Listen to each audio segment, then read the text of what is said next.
Donc voilà, première partie du travail terminé.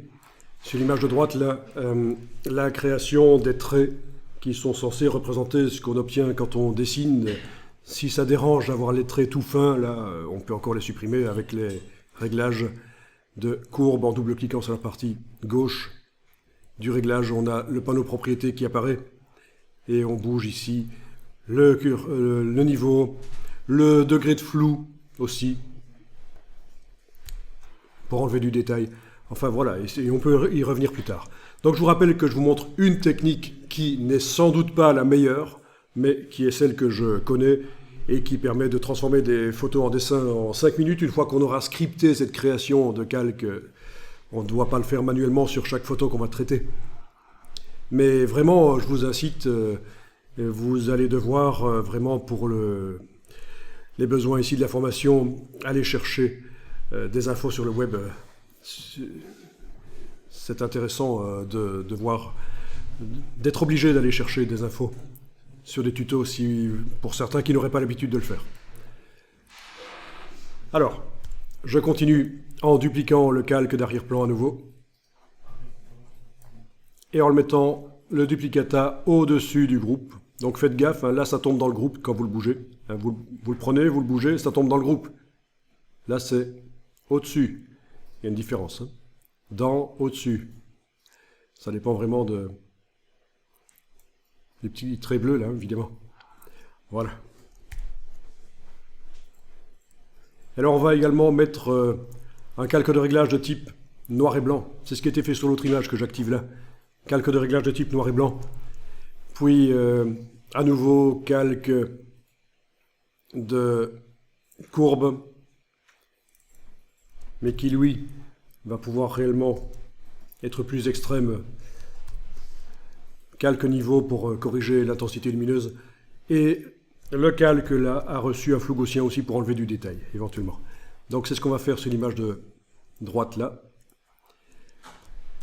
Mais on peut déjà mettre convertir en objet dynamique le calque.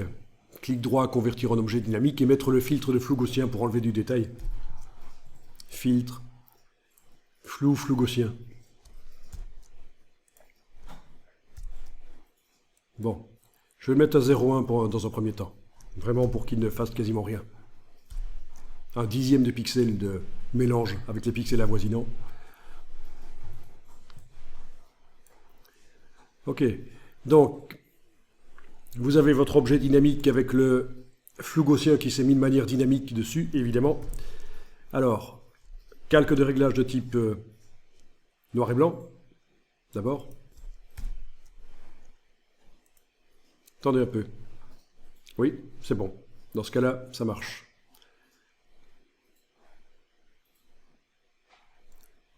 Oui, dans ce cas-là, ça fonctionne. Calque de réglage de type noir et blanc. Et à l'aide des curseurs, vous arrangez pour avoir les tâches qui vont souligner le relief. J'ai jamais travaillé sur cette photo, donc j'y vais de manière ici par essai-erreur. Travail empirique.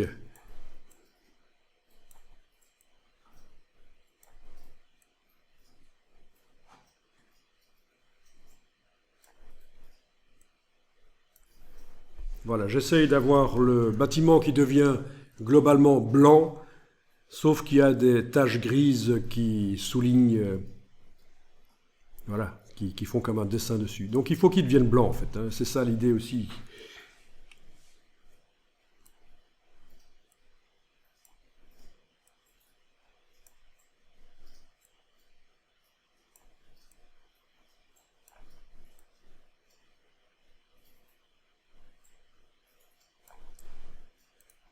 Voilà.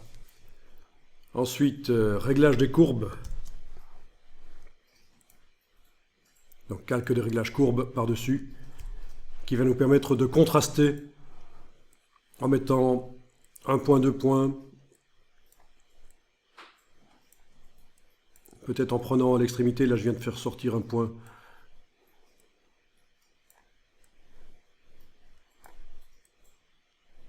Donc chaque image est particulière, c'est pas toujours évident. Alors à un certain moment, ce qui va aider aussi, c'est d'aller ajouter du flou pour enlever du détail, pour avoir cet effet de tache. Donc double-cliquer sur le flou gaussien et enlever du détail. Voilà.